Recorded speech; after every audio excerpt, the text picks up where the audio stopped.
Fishery development ఆఫీసర్‌గా మీ విధి నిర్వహణలు ఎలా ఉంటాయి? అండ్ ఆల్సో ఈ డిపార్ట్‌మెంట్ ఫిషరీస్ రంగంలో ఉన్న వాళ్ళకి ఎలా ఉపయోగపడుతుంది? ఫిషరీస్ డెవలప్మెంట్ ఆఫీసర్గా మాకు రెగ్యులర్ వర్క్స్ ఉంటాయి.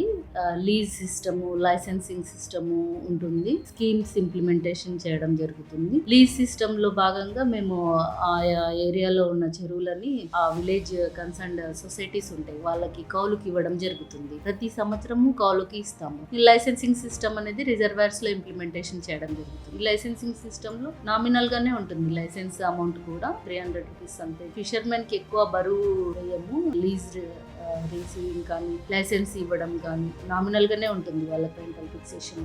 ఈ బాధ్యతలు చేపడతాము. అండ్ నెక్స్ట్ వచ్చేసి స్కీమ్స్ ఇంప్లిమెంటేషన్. ఓన్లీ ఫిషర్మెన్ కి అయితే మేము ఇప్పటివరకు 25% సబ్సిడీ, 50% సబ్సిడీ ఇట్లాంటి స్కీమ్స్ అన్ని ఇంప్లిమెంట్ చేయడం జరిగింది. నేను జాయిన్ అయిన కొత్తలో ఫిషరీస్ డెవలప్మెంట్ స్కీమ్ అని వచ్చింది. దాంట్లో లగేజ్ ఆటోస్ ఇవ్వడం జరిగింది. అండ్ ఆర్కేవీలో కూడా మేము చాలా స్కీమ్స్ ఇంప్లిమెంట్ చేశాము. ఫిషర్మెన్ కి కమ్యూనిటీ హాల్స్ కూడా ఇవ్వడం జరిగింది. అది 10 lakhs యూనిట్ కాస్ట్. ల్యాండ్ ఉన్న వాళ్ళకి ఇలా 9 lakhs ఏమో సబ్సిడీ ఇవ్వడం జరిగింది. 1 lakh ఏమో సిడిపి ఫండ్ కానీ, ఎమ్మెల్యే గారు నుంచి 1 lakh ఇవ్వడం కానీ, లేదా ఎంపీ ఫండ్స్ కానీ, ఇలా 1 lakh అనేది వాళ్ళెవరు ఇవ్వకుండా సొసైటీకి కూడా బేర్ చేయొచ్చు. ఆ విధంగా 9 lakhs మేము సబ్సిడీ ఇచ్చి ఇట్లా కమ్యూనిటీ హాల్స్ చాలా మటుకు ఇవ్వడం జరిగింది. అండ్ ఫిష్ మార్కెట్స్ కూడా కన్స్ట్రక్షన్ అక్కడక్కడ చేయడం జరిగింది. ఇట్లాంటి ఫెసిలిటీస్ అన్ని కల్పించడం జరిగింది వాళ్ళు. మీరు డైరెక్ట్‌గా ఫిషర్‌మెన్‌తో ఇంటరాక్ట్ అవుతారా మ్యామ్? అంటే వాళ్ళ సమస్యలు కానీ అట్లాంటి వాటి కోసం మీరు ఫీల్డ్‌లో తిరగడం కానీ?